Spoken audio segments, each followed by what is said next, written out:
Let's Rodeo at the Cinch World's Toughest Rodeo, January 10th and 11th at Wells Fargo Arena. It's rodeo and a whole lot more. Come early for autographs, pony rides, and more. See more action, the best entertainment, and be part of the fun. It's too great to wait. Get tickets now at HiVTix.com. It's wild, it's western, it's pro rodeo at the Cinch World's Toughest Rodeo, January 10th and 11th.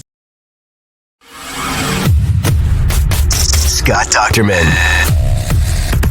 Chad Leistikow, together on one pod, talking odds and all things Big Ten. Powered by Gameday Men's Health, with locations in Ankeny, West Des Moines, and North Liberty.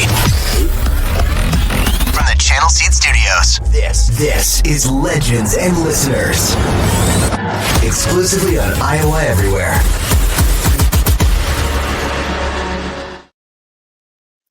Hey, Hawkeye fans, Big Ten fans, and Iowans everywhere. Welcome to episode 72 of Legends and Listeners here from the Channel Seed Studios. I am Chad Leistikow of the Des Moines Register, Scott Dochterman of The Athletic, with me here on Iowa Everywhere for this Thursday morning show. And just always have to put out the caveat, Scott, that it's Wednesday night. We waited as long as we could on Wednesday night. So if something happens between the time we record, the time this is released at 8 and 5:30 in the morning, not responsible for that. We're going to do the best we can, though, because we know in this portal world, it changes a lot, right, Scott? Yeah, it sure does. I mean, somebody throws an extra zero at the end of these numbers. I mean, it usually gets tempting for somebody to commit. So, yeah, anything can happen. I think we're right up against it. If something does happen, then sorry. But overall, it's still going to be a pretty packed show. We got a lot to talk about. Yeah, absolutely. And, a lot among the things on our list. Transfer portal, heating up the quarterback for Iowa, which has, since our last show, landed Hank Brown from Auburn. Obviously, some more developments possibly happening this week. Hawkeyes have also crowned 2 consensus All-Americans, Scott. I know you voted on one of the teams with the 2 players involved. We'll discuss that a little bit. We might get to some revenue-sharing finances that information that's trickling out, which is seems like good news for football. And then most importantly anyway, maybe for our Big Ten audience for sure, the college football playoff starts tomorrow night, Friday night. And Scott, you will be in South Bend. Make sure this is right. You're in South Bend on Friday, then Columbus on Saturday. Man, that's a pretty cool menu for the first college football playoff for you. I feel pretty fortunate on this. This is kind of one I can geek out a little bit on. I think we did that last year when me, you, and Tom were in at Northwestern at Wrigley Field watching football. We're all Cubs fans, so being able to watch a football game there, it was like, yeah, all right, we'll allow ourselves a few minutes to geek out. I was that way at the Rose Bowl, and I'll be back there again in a couple of weeks, so I'm excited about that too. But I've never been to South Bend for a football game. I know you have. You were way back when, probably one of the most historic games, certainly in Northwestern history when you were there. So strange that it happened. Yeah. Go ahead. So I'm amped by it. I was growing up. I've always been not necessarily a Notre Dame fan, but I really got into them a little bit when I was like a teenager and stuff. So I remember taping. This is funny. When I was in 8th grade, I detasseled corn. I don't know if you did that or not, but it was miserable. Okay. I did. Short-lived. Yeah. But yes, I did. My first paycheck, among the things I bought, I still remember this, was 3 VHS tapes. So I'm dating myself, but I would tape these shows on that were on ESPN late at night. One of them was Wake Up the Echoes, and it was the history of Notre Dame football.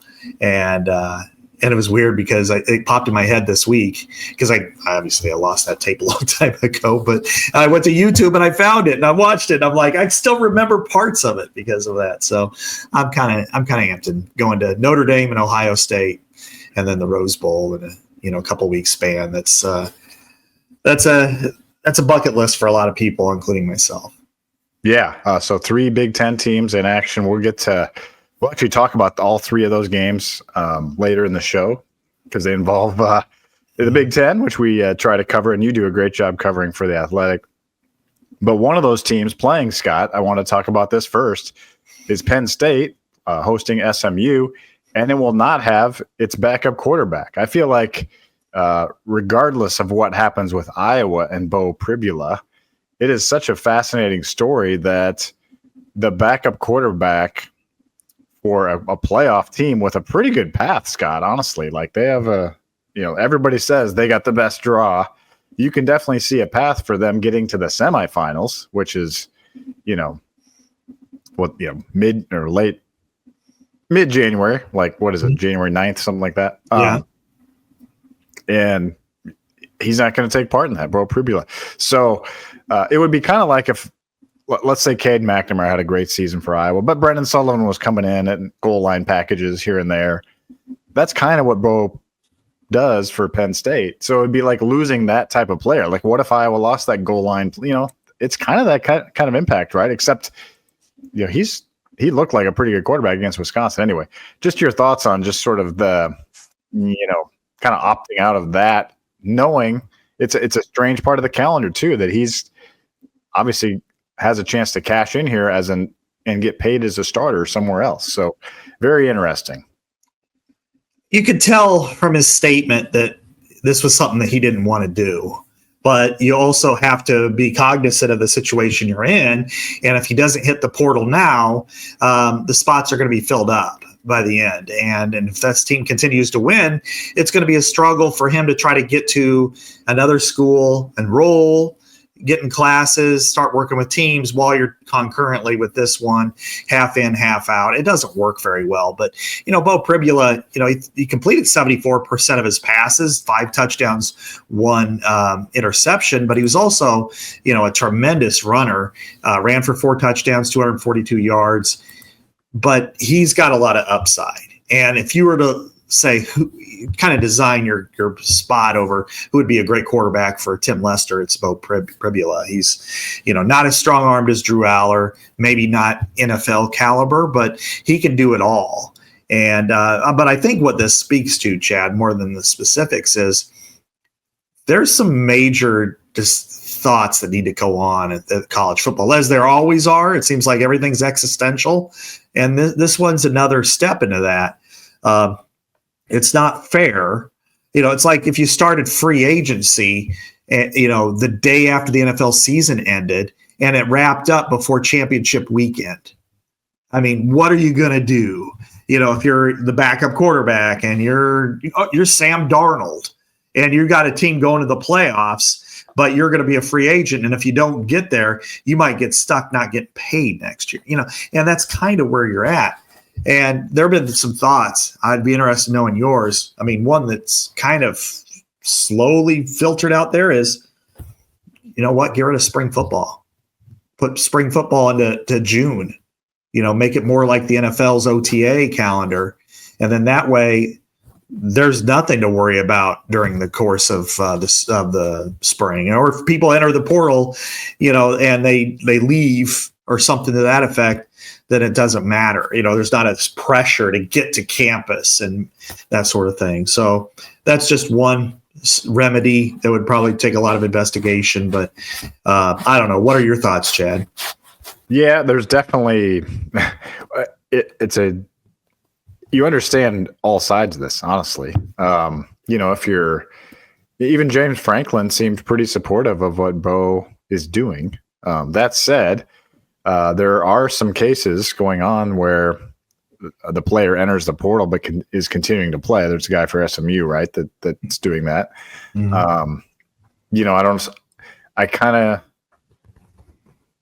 My thought process is, why not just keep playing for Penn State and be in the portal and know that you're gone, and as long as everyone's okay with it. I mean, you'd have to obviously, you don't want to be a bad, have your teammates not want you there or something like that.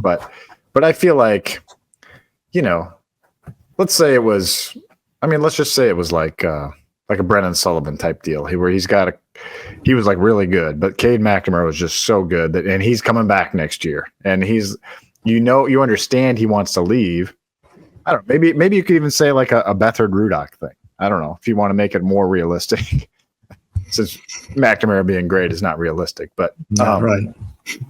Where you would understand if Bethard wanted to go, but hey, he's going to transfer, but he's going to be a part of the team for however long the thing goes. I mean, that's another thought process to this. And so I don't know, like, how do you think Kirk Ferentz would approach something like that?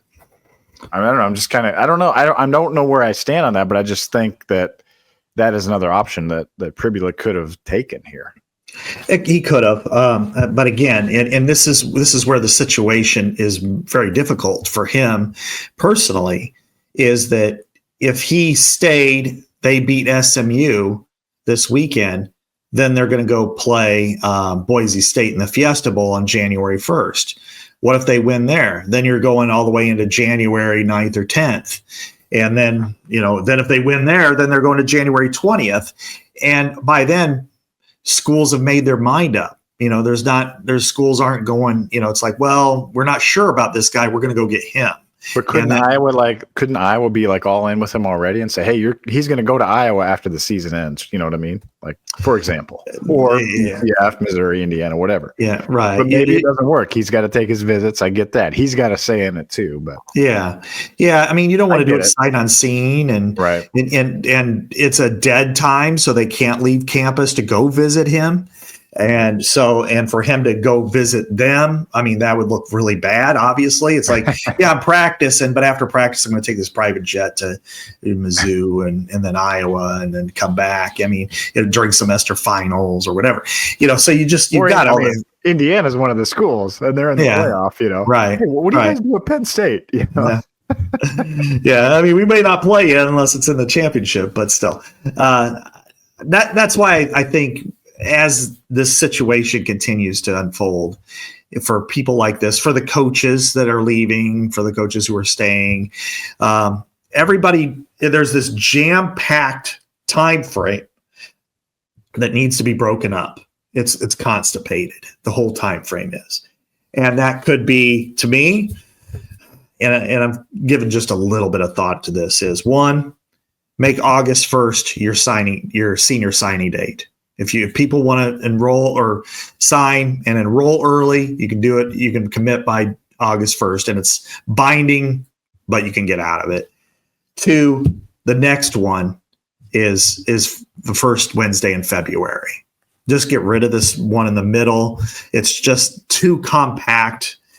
And then 3, push back spring football to, like I said, maybe second week of June, when your new guys are coming on campus. Right. And that allows it to be longer terms for, I mean, you think about the guys having surgeries after the season, they got to miss spring football. They're not going to be ready till June. Well, now they can be, it's just more lengthened conditioning, health and safety. It allows athletes to not rush into this decision. They can still go through their spring semester and go to school, which is what they're supposed to be doing. And then, be in the portal at the same time, and maybe then take your visits at some given time. I don't know if hell, have the portal open the whole semester. I don't care. But, just something like that I think is good. You're just going to have to space it, because the more that we get this early signing periods, the day is in between the rivalry weekend and championship weekend. And the portal opens right after the championship weekend concludes. And then it closes even before the January 1st bowls, except for the teams that are in there. And then you get an extra amount of time. It's just too much. And you're asking too much of your coaches, to try to juggle all of this stuff. You're asking too much of your athletes who are trying to, make life-altering decisions in a very short period of time. It seems to me that it behooves, and then, the academic component is still a part of the game at this point. So I think that would be my, just from 20,000 feet, my look at this. Yeah. And honestly, it's becoming more like the NFL anyway. So you could even do like voluntary mini camp in April. You know what I mean? Yeah. Something like that. Where you're not playing scrimmages, you're doing, or whatever, you're just playing, you're running the offense a little bit. It's completely low key. It's not, if you miss it, it's not essential for those transfers or whatever. That's what the NFL does. And frankly, Scott, here's a little benefit. maybe the coaches can find a little sanity too, where the spring isn't, where they're not just working every single hour of the year except for maybe a week in July. Yeah, exactly. Like those guys, I mean, yes, they make a lot of money, but my God, those guys are working from 5 a.m. to about 11 p.m. every day. They don't see their families. Maybe, God forbid, they get a little more time to decompress in the spring. Or, no question. Or work on their work on their schemes, whatever, like I don't know. The pros have a perfect calendar, honestly. Yeah. And why can't the portal be like the draft window anyway? Exactly. And you think about the coaches right now, the ones that are leaving their teams or going to bowl games, they get a new job, they move on.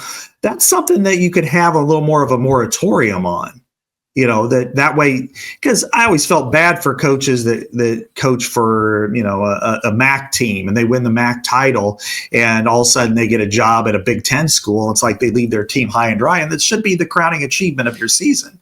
Yet without having the pressure of that signing date, if you make December hands off, it's dead period for everybody, and the coaches are allowed to coach football for the rest of the month, and then when their season's over, if they want to go work for the other school, fine. They could even announce it and say, okay, but he'll be, getting his staff ready, but he's still going to be coaching through the bowl game. And then there's not as much pressure if you got, February, and there's not as much pressure on everybody else if you're pushing back this season. Because yes, you could have some dead time then from, mid-February. I mean, it's so constrained, and everybody's, it's a lot of stress. And I think they need to decompress this a little bit. Yeah. And you've got, 19, 20-year-old kids that are in, Bo Pribula is making a very important decision. And yes, he's it's ultimately probably smart for him, but he also has to miss out on this thing. Yeah. Like you play your whole life to play in the college, to play for a college national championship. Yeah. He's in the first playoff, his team's in the playoff, and he could have had a major role in this, Scott. I mean, let's talk about Bo Pribula, because before our show, I rewatched the Penn State Wisconsin game because that was the one game this year where Bo really got starter reps because Drew Aller didn't play the second half. Penn State trailed at halftime 10-7. Penn State wins that game 28-13 with a very dominant second half. Pribula was fantastic. Wasn't great. I mean, it wasn't like amazing, but he was what we always talk about. Trains were on time. His throws were accurate. And the thing that stood out to me, Scott, about him that I know Tim Lester likes is his footwork was it looked like a professional quarterback, the way he was operating back there, going through his reads, and then made on-time, accurate throws. And that Tim Lester has to be salivating over the idea of that player. Although his sample size is not huge, you can see the potential that he has, and he's the backup at Penn State. And every time he's been in that I've watched him, he's looked pretty effective. So to me, he's like a Brendan Sullivan, except better. Yeah. Oh, no question. Yeah. He's got starter potential, whether it's at Iowa or Mizzou or Indiana next year or whatever. I mean, he was 11-13 against Wisconsin, and he played pretty much the entire I think he did play the entire second half because Aller was hurt, and they were trailing throughout the into the second half, into the mid part of the third quarter. I think they had like a pick six or something that kind of put him ahead, but he led him to 2 touchdowns in the fourth quarter, and they were impressive drives. I mean, he was running on-time throws. There was a deep throw in there too, so he really did it all.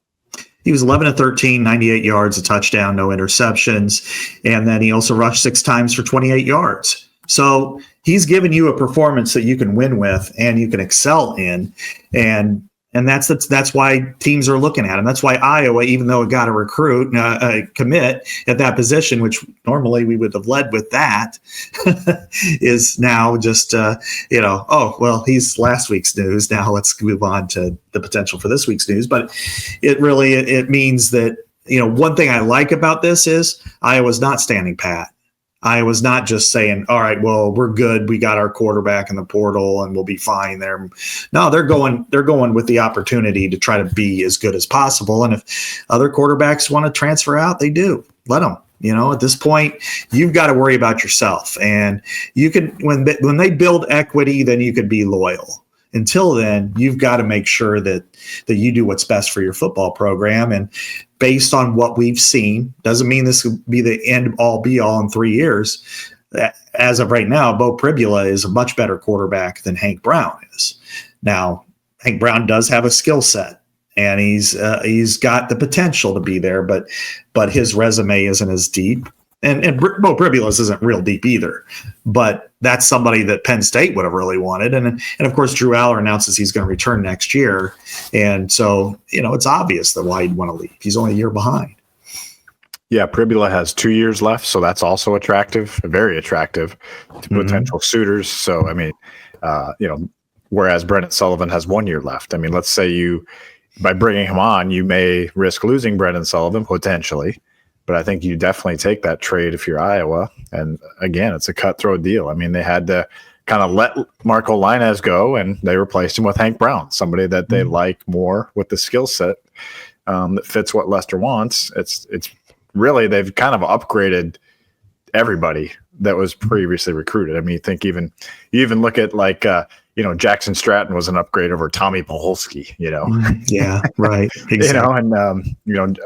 Or you could look at it as they liked him more than James Rezar, whatever, however you want to look at it. And then, to me, Brown replaces Linez because he's got 3 years left. And potentially now, Pribula could replace McNamara, essentially, because McNamara's gone. And now you get a guy with 2 years. He may replace Sullivan as well, potentially. But anyway, who knows if he's going to come to Iowa or not. It seems like, it still has to be a perfect marriage. He visited Iowa Wednesday afternoon. And so, that's why we're being a little bit cautious here, because we don't know what's going to happen between the time we're recording this and the time this comes out in the morning. But anyway, I like him. I wouldn't say he's a slam dunk for sure thing, but to me, I like what I see in the mechanics and the skill set. And it just looks like a Tim Lester quarterback to me, and I can understand why Iowa is interested. And I understand that, if Brad and the Swarm can make it happen, and Iowa has to like him first, then they're going to do all they can to make it happen for sure.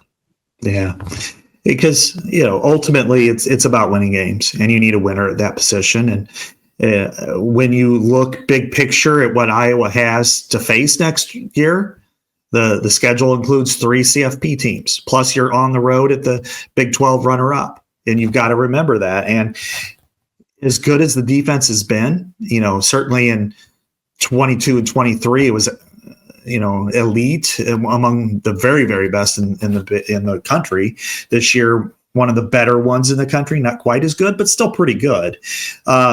You lose a lot of players. You're going to need more out of your offense. You may need it to win with 28 to 30 points in some games, as opposed to just saying, all right, well, we're going to win 17 or to 13 or something like that.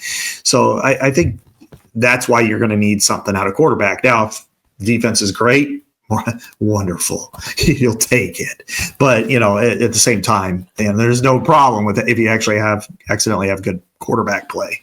But, I do think overall, though, that if Bo Pribula is your guy, you let him compete, say, hey, this is, don't, and sell that to Brendan Sullivan too. And it behooves him to not get, and I don't know this, but not get upset and say, I'm hitting the port, wait, or do what you suggested is I'm going to hit the portal after the bowl game, but I'll investigate after the bowl game, but play in it. And, but I think, again, this is where, if there was a different schedule, the urgency to get to spring football for these players wouldn't be there as much if they didn't have to play in spring football.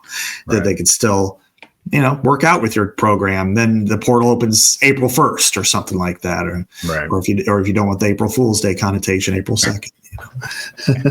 Well, I've come around a little bit more. We talked about where would you put your NIL dollars if you're Iowa. We both agree they need a defensive tackle if possible. But I think I'm more and more just swayed by the fact that you got to get quarterback right. I think they're on their way, but if they could get, another guy in that room and make it work, I think that's the ideal scenario. And I think Phil Parker, Kelvin Bell, Seth Wallace, they have the track record to, do enough on defense for the most part. They're still, I think, got to get a defensive tackle probably, but those would be, yes. If you just get a quarterback and a defensive tackle, I think you could maybe survive everywhere else. I mean, honestly, like offensive tackle too. You just got to get quarterback right. Yeah. And I'm not saying they have it wrong right now because I don't know how good Hank Brown's going to be.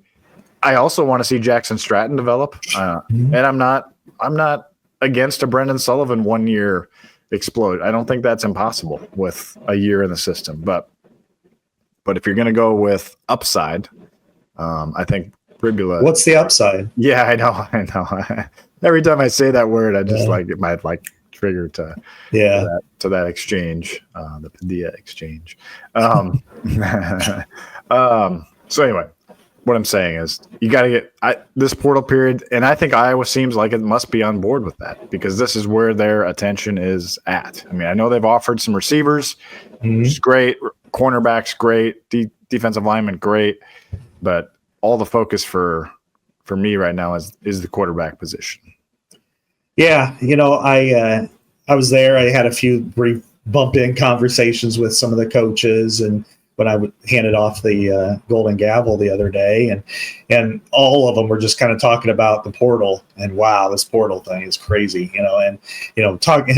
One of them was like, "I'm talking money," and I'm like, "I'm not the guy to talk to," But I thought that was kind of funny. But no, they're, the good thing is that they're invested. They're invested in making this happen. For people who are like, oh, they're just going to sit. No, they're not sitting on their thumb on this one. They're trying to get a good quarterback. They're trying to get two good quarterbacks at this point, and to go along with Brendan Sullivan, who played winning football except for one game, which he did not play winning football. And then you look at, can they get a tackle? Can they get a defensive tackle? And then probably a corner and a wide receiver. And then the rest is kind of gravy, okay, maybe you can try to get a pass rusher, but as we know, with Iowa being a developmental program, and that is their MO, that at some point they're going to look at these guys and say, if we go get that kid from an FCS program at tackle, is he better than what we already have? And plus these guys have been invested in our program. Do we just accelerate the growth and development?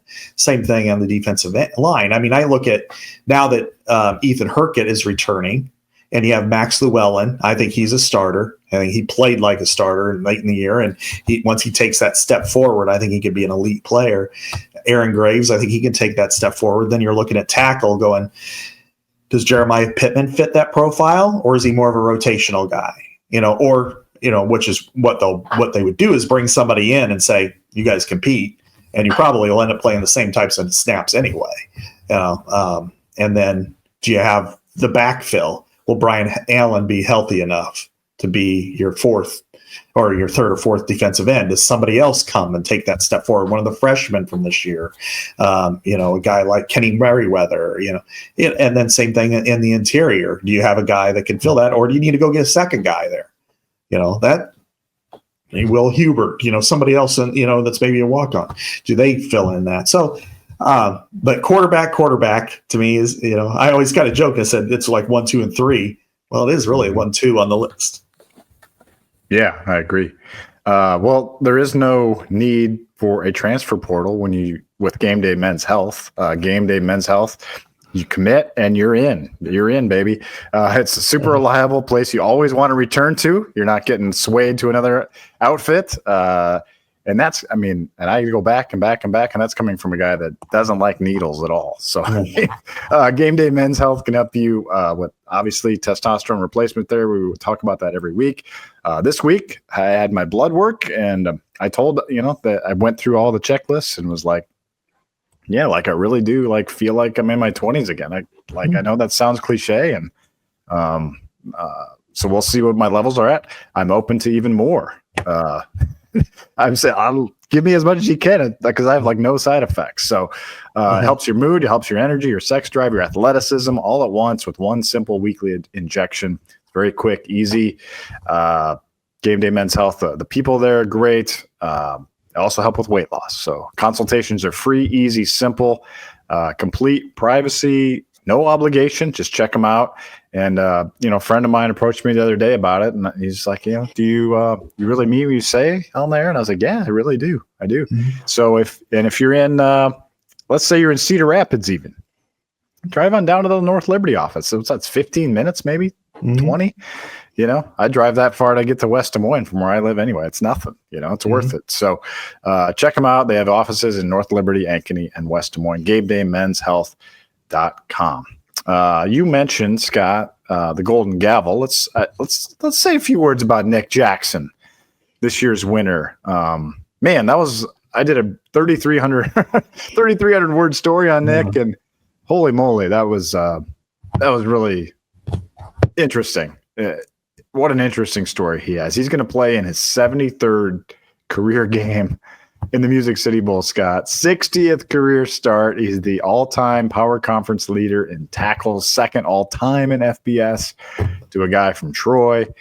And he has gone through a mass shooting where 3 of his teammates, one of them who he lived with his freshman year, were killed at Virginia, finds Iowa, ends up being the perfect place for him, ends up staying 18 months. It's crazy that he got that extra year. And he's just like the nicest guy in the world. And his parents, also the nicest people in the world. Like 2 of the nicest people I've ever interviewed. Like they are insanely awesome.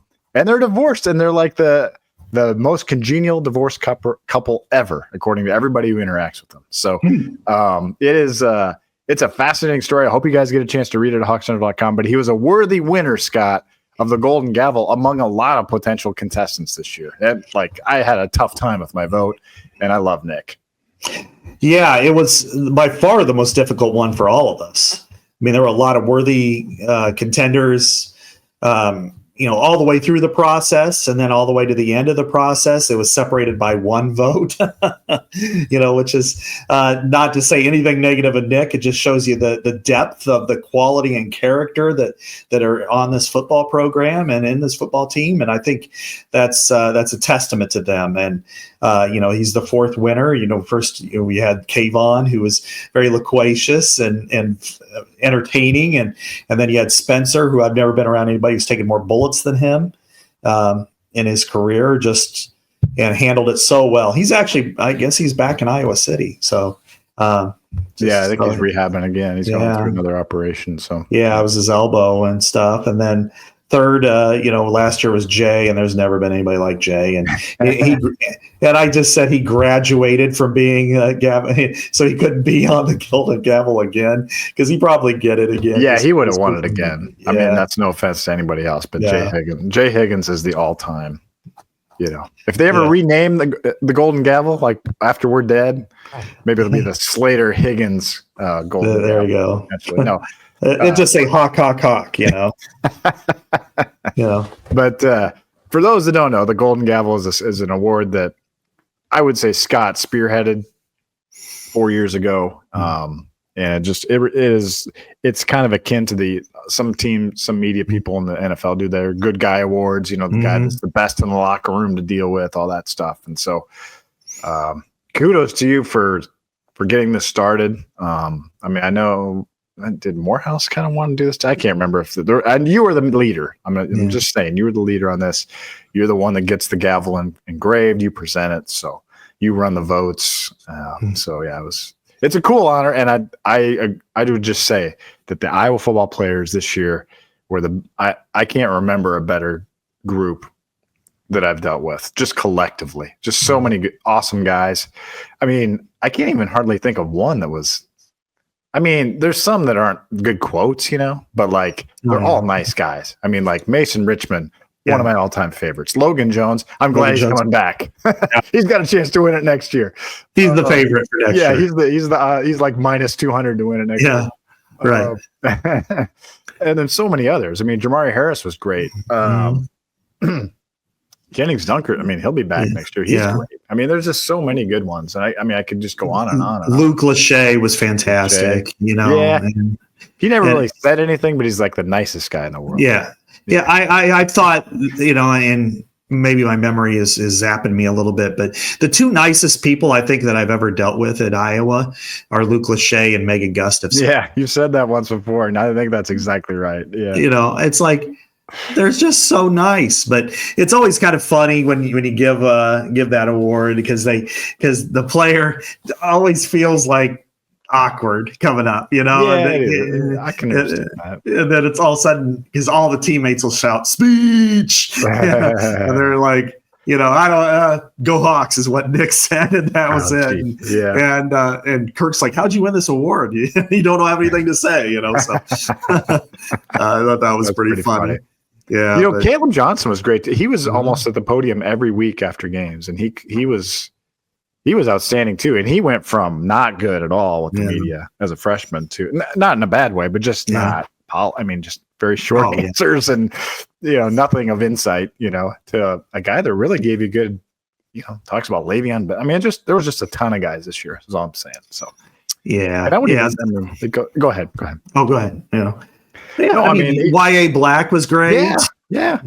I mean, Mason was one of my favorite ever because I thought he was just very, like a couple of guys that stand out for me in the past that, this is before we did it. Jake Gervais always gave great detailed answers to me. When I was asking questions, I always thought very highly of him in that way. And George probably would have won it or should have won it in his last year. They didn't let him come enough. I know. They didn't come to media. Too much personality. DJK, no. I didn't cover him. Yeah, that would have been. That's when I was away. Yeah. So no, I think with Nick was perfect in so many ways because he provided good details and content for us, but he was also very personable and always carried himself with a great disposition. And it's not so much about how he treats us individually. I'm not looking for anybody to treat me like, kiss my butt or anything like that. By no means do I care about that. What I care about is how you treat people who represent the public. It kind of is indicative of how you treat the public or think of the public. And yes, I kind of laughed. I said, and you guys have to deal with dumb questions and stupid questions because there are a lot of times when, they kind of laughed about that just because, sometimes I can imagine myself, my eyes are rolling, and I'm like, even when words come out of my mouth, I don't like, but I've asked many stupid questions. You're just like, I can't believe I said it that way. You start getting yourself trapped in a question. And you're like, So anyway. Yeah, Tyler Linderbaum. I remember at one of the Bull press conferences, he said, "That's a stupid question, Chad," or something like that. Yeah. So we've all done it. We've all done it. That's not throwing shade at anybody, but anyway, good stuff. Let's talk about a couple of consensus All-Americans. Speaking of Jay Higgins, Scott. How crazy is it that Iowa's had 12 consensus All-Americans now over the past 11 seasons, starting with Sheriff, King, Jewell, Jackson. Let's see if I can name them. Duncan, Nixon, Donner, and Blitzen. Yeah.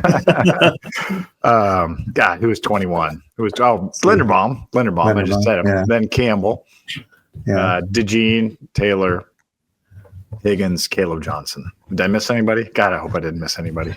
Let's see. I have this all written down. I keep what a lie. I mean, that's hard to do. So consensus All-American is basically a first team, like the first team of each position. I mean, you get two running backs in these things. So Johnson and Genty obviously were the consensus this year, running back. And, Higgins was a unanimous first-team All-American, so unanimous consensus All-American, which is he was the 15th in Hawkeye history, I believe, to earn that distinction. And so, it says a lot, right? I mean, for a team that was 8-4 and really not a factor in much nationally after week 1, they really were out of the conversation all year. What do you make of all of it? Well, I had a hand in voting for Jay 2 separate years for first team All-American for the Football Writers Association of America. And he was absolutely deserving last year. He had the numbers to do it. This year he was even better. The numbers weren't quite as good, but he was as good as any linebacker in the country. And I think, one thing I hope he doesn't miss on people is that since 2017, they've had 3 unanimous first-team All-Americans at that position that had a combined 2 other power conference offers outside of Iowa. And they've had 1 guy coach that position, who's now the assistant head coach. And that's something that really probably Iowa needs to make graphics for and send out. When you're talking about Josie Jewell, a 2-star who's going to go to Luther College instead of Iowa, and you're talking about Jack Campbell, who did get 2 other P5 and then P5 offers, Iowa State and Minnesota. So it wasn't like he was, Bama wasn't coming in. And then same thing with Jay Higgins. He didn't have anybody other than Iowa at this level. I mean, it was like MAC schools, and yet they turned him into unanimous first-team All-Americans. That's unbelievable in some ways. I mean, Iowa has 15 unanimous first-team All-Americans in its history. 4 linebackers, 3 of them have come since 2017. That's really impressive. And, and under Kirk, all but 3 have come under Kirk. The other 3, Chuck Long, Larry Station, and Randy Duncan, because even Alex Karras didn't get it. Niall Kinnick didn't get it. He was 8 of 9. Back then it was 9 counted as unanimous. So, now it's 5. But here's some of the other, guys, in the last 11 seasons. Sheriff, as you said, King, Josh Jackson, Josie Jewell, Keith Duncan was consensus. Davion Nixon, Linderbaum, Campbell, DeJean, Taylor, and now Higgins. So, and Johnson, and Johnson, of course, yes. Yeah, and so I believe Johnson and Sean Green are the only.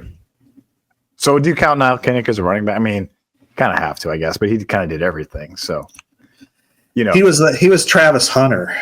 Yeah, right. So to me, seriously, I mean, 2 running backs in Iowa history have been consensus All-American. I mean, even if you throw Kinnick in there, let's say 3, but that's pretty impressive. The year that Caleb Johnson just had to cap it like that. I mean, and I think it was deserved. I mean, I think Scatterbo probably could have been right there.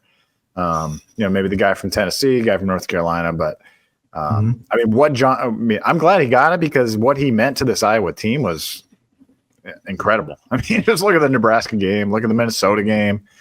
I don't think they win those 2 games without him for sure.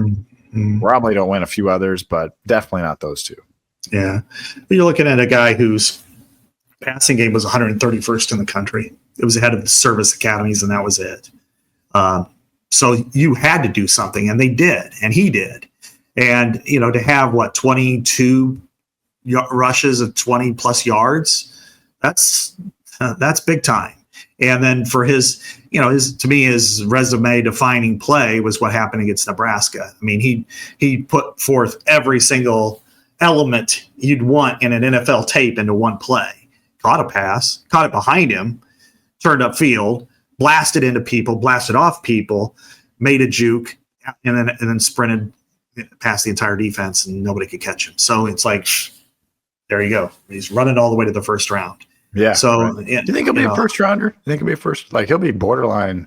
He'll be borderline 2 days for sure, probably, right? Oh yeah. I mean, at worst, I look at him as somewhere between 25 and 40, maybe 45 at the lowest.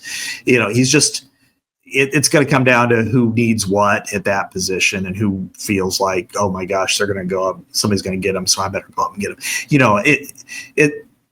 we make a definition at the end of the first round, but then players are actually more fluid on both sides of the straddle that line, and he's one. Yeah. Like Cooper DeJean could have won at 25, and he ended up going at like 39 or something like that. Right. And probably should have been 25. he should have been, no question. Good job by the Eagles. The Eagles got 2 great corners, by the way. My God. Good Probably. drafting by the Eagles. And that's one of the reasons they're dominating this year.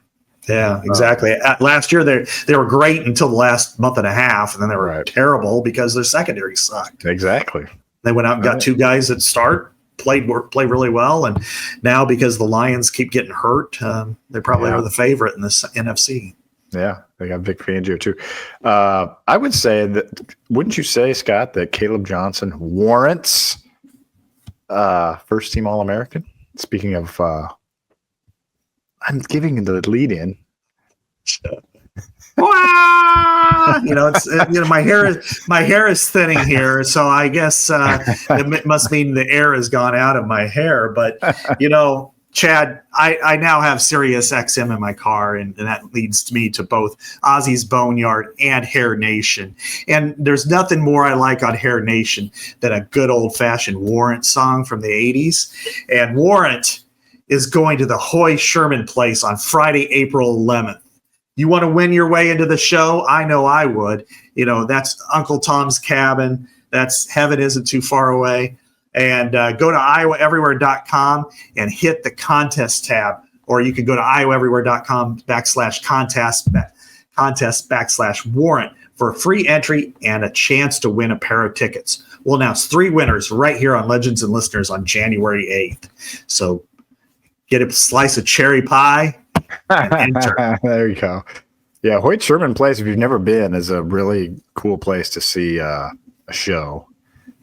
It's an intimate venue. It's not huge, but it's like I feel like the vantage points are really good there. I really like it. I love going there. Parking's easy, and you're already in Sherman Hills, so you got you can go right into downtown afterwards if you want. So good stuff there, Scott. I think let's skip the finances. Would be too much, right? I mean, we can't, and it's not even finalized yet. So you want to skip that for now? We'll get to that eventually. Yeah, we can talk later. I think we're good there because I want to talk about this college football playoff. Unless there's anything else you want to hit on the hockey. No, let's roll with it. Yeah, this is fun. Friday night, Notre Dame, Indiana. I go back and forth in this game because I've been an Indiana advocate all season long. I think they're for real. I think they're a really good team. But I also think Notre Dame's a really good team, and you get to go cover this game, so I trust your opinion more here than mine. This line is 7.5. It sounds like there could be snow. Are you dressing for snow, Scott? Friday night? To walk to the walk to the car. I don't know. What are you looking for in this matchup? I think this comes down to line of scrimmage play. And I think that Notre Dame, if that's what it is. I do. I mean, here's the thing. Notre Dame averages, yards per game at almost 225 yards rushing per game. So they're a stud team up front. But Indiana also is number 1 in the country in rushing yards allowed per game at 70. So there is 2 big forces kind of colliding. Now, I'll say this about Indiana, that they didn't play the top 4 rushing teams in the Big Ten either. And the teams that they did play that had decent running attacks were able to kind of get to them, Ohio State and Michigan. So that to me is going to be the critical element.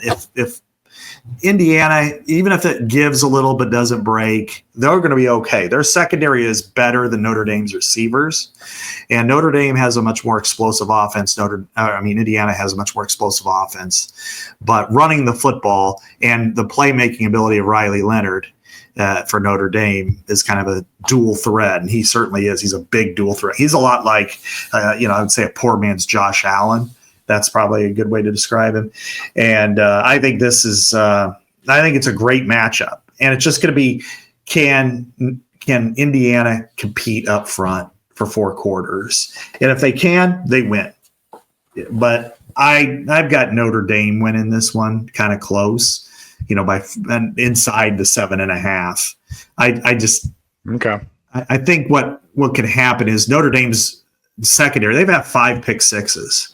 And if they shut down Indiana's running game, which I think they're capable of doing because their D tackles are tremendous, probably outside of Michigan, they're probably the best in the country. I think they probably just have a little bit too much up front on both sides.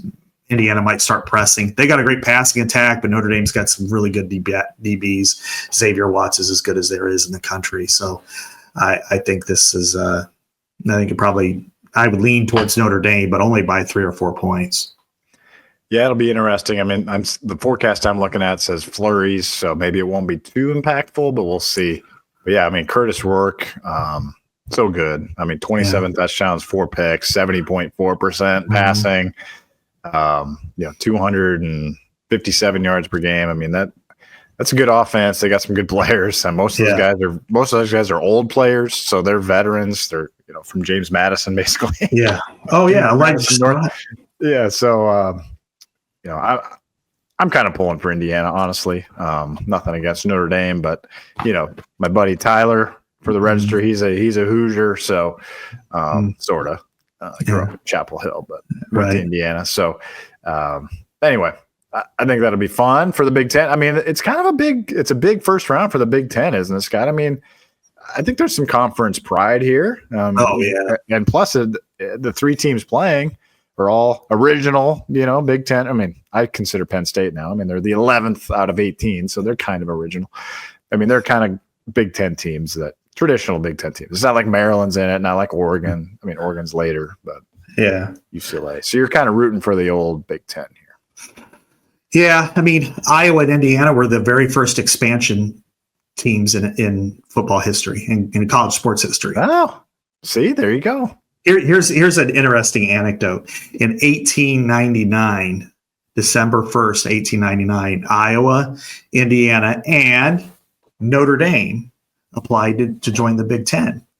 Iowa and Indiana showed up, and the Big Ten expanded to 9 teams. Notre Dame did not send its representative and was denied.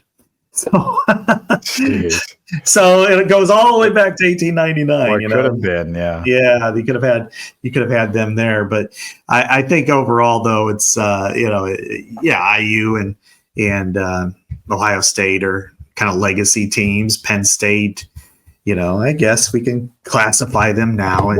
I mean, most people listening to this experienced Penn State in their conference for 30 years. So it's only 30 years. I mean, some people might say Michigan State's still a youngster, but it's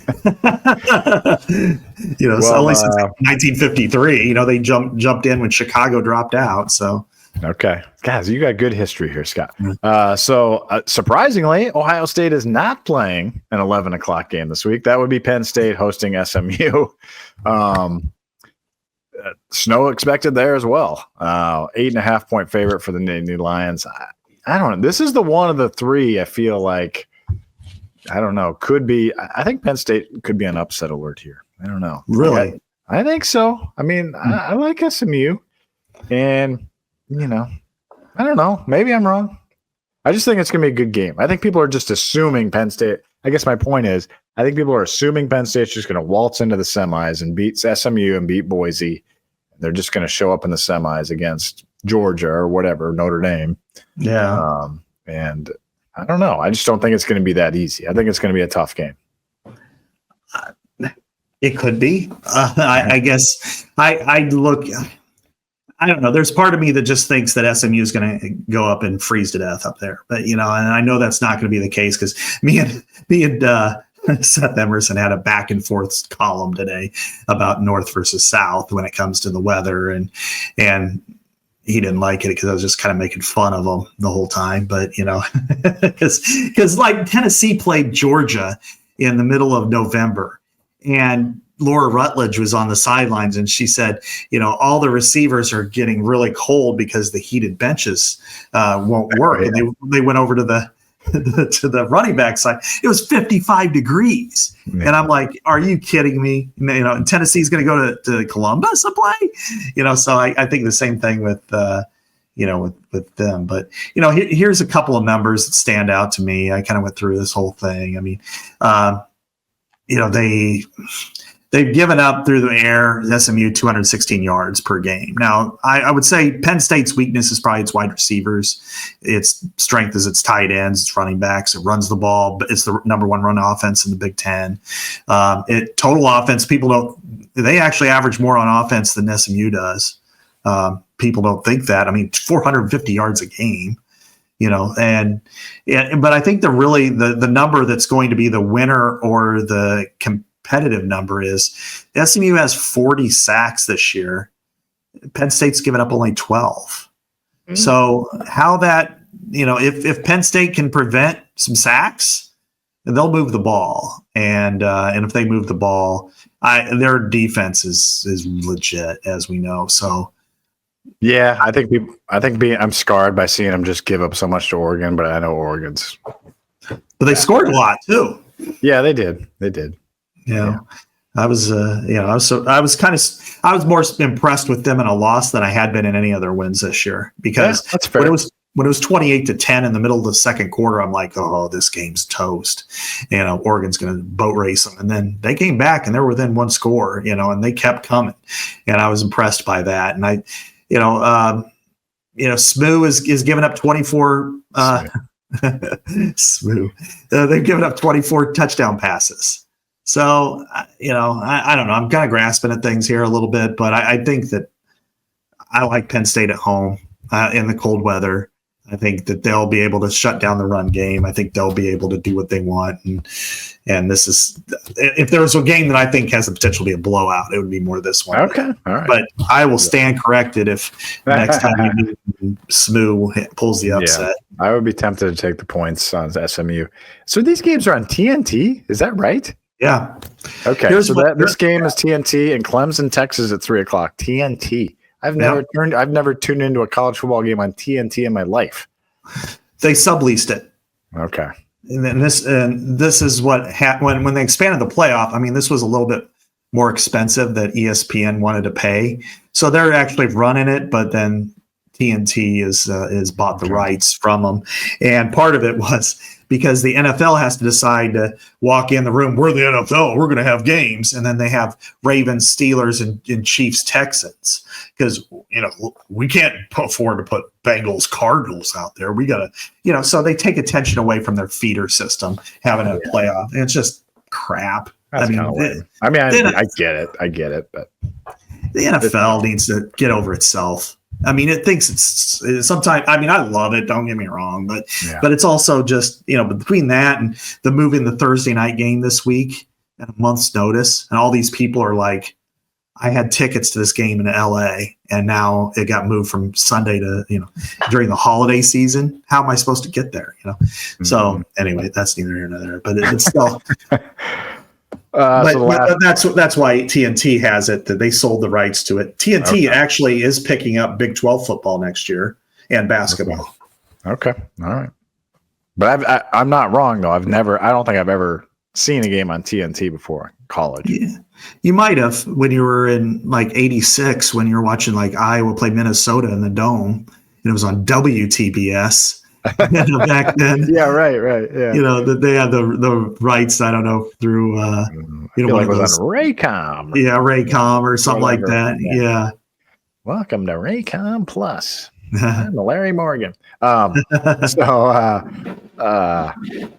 game obviously is the biggie. This is the one I want to tune into the most. Tennessee, Ohio State, 7:00 Saturday night on ABC. Buckeyes are 7.5-point favorites. I got another coworker who's a Vols fan, Thurgan. I got two coworkers with teams. He's going to the game as a Vols fan. Yeah. So I'll be covering the Iowa women on Friday. So come and say hi to me. Wow. So I don't know where to go on this one. Like, I think the Vols could definitely win this game. I think it could be a horrible day for Ryan Day. But I also, Scott, think great three-word headline. Horrible day. A horrible day. There you go. Columbus Dispatch. Got your three-word headline. But I also think, Scott, like, man, what a story it would be for Ohio State to just put their foot on the gas right now and just go win this thing with the $20 million roster why not get a tough first round game? Just go, kind of like it made me think of when Iowa. Remember Iowa? The Iowa women got the bracket of death in the NCAA tournament, and they just went ahead and just dominated the thing. I mean, they just ran right through the bracket. Why not just go run through the bracket if you're Ohio State here? I mean, it's certainly possible. Yeah, I there's two thoughts that I have, and it's like they're completely opposite. One is I get it. It's you don't know who's going to show up. I know one is Ohio State's going to blow them out. That it's going to be 42-13, and the other one is it's going to be 10-6 at halftime, and everybody's booing Ohio State, and they get more and more frustrated, and Will Howard throws another pick six or whatever, and then next, and they turtle up again like they did against Michigan, and then they lose 17-10 or something like that. And it's like, and then you got Ryan Day, he'll end up coaching the Bears by the end of the year. I would take him. Yeah, he's an upgrade. It's kind of like when Kevin Warren went to the Bears. It was an upgrade for both the Big Ten and the Bears. Yeah, so right. It'd be the same way with Ryan Day. But, anyway. A couple things that stand out to me about this is one, Tennessee has given up 26 sacks this year. And they've only have 29, which having James Pierce seems like a very low number because he's pretty good. Ohio State has 35, and they are, I think it's second in the Big Ten, and they have a defensive line capable of doing that. Now, they at times they weren't as good as they should have been, but they have been better lately there.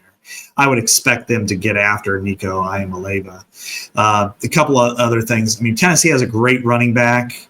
If you haven't seen Dylan Sampson, he's there. He was the SEC Offensive Player of the Year, and for him to not even really be in the discussion for the Heisman as the SEC Offensive Player of the Year is kind of remarkable. But Ohio State has the best run defense in the country, or best defense overall in both statistics, total and scoring.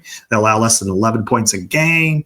Even the game they lost to Ohio State, wasn't really their fault, right? When you think about it. And so if good Ohio State plays, if they're like, we got to get this stench of the Michigan loss off of us, they could win. They could win the whole damn thing. Right. Or they could get beat in the first round because Tennessee's more than capable of doing that. And then it will be very, very ugly if that's the case. Saturday night in Columbus, Scott, 16 degrees is the forecast. 16. I mean, the game we covered at Minnesota 2 years ago was like right around that, right? It was like, I'll look at the box score right now. 14. I know it was below zero with the wind chill. Yeah, it was awful. It was awful. But let me look up the game time temperature. I think it was like 17 degrees. Was the game time temperature. And so this is 16. Mm-hmm. And that was the coldest game I think I've ever been to. Yeah. Except for the Pinstripe Bowl. Yeah. But yeah, we'll see how the Vols respond to 16 degrees on Saturday night in Columbus. Yeah. That's going to be interesting. And they're 20,000 fans. Right. I know there are 20,000 fans just stuck in there, and they're saying, "Oh, it gets cold in Tennessee." Like I was dealing with Seth, and I'm like, "It gets chilly in Tennessee. It doesn't get cold. This is cold. Yeah, it's not fun. Come and sit in this, and then you'll tell me the difference. That I've never felt like this. Yeah, before. For a 4-hour TV game. Yeah, right. It's gonna go from 8 p.m. Eastern to about midnight. I mean, you know what? Midnight. They're gonna want ovens, instead of heated benches. I mean, it's like, the heated benches didn't work when it was 55 degrees in Georgia. Right. I say all that, and I still think Tennessee could absolutely hit the money line here. But this is why, if you're Ohio State, you punch them in the mouth as quickly as you can. You run right at them. You stop. You score points. You stop them. You score again.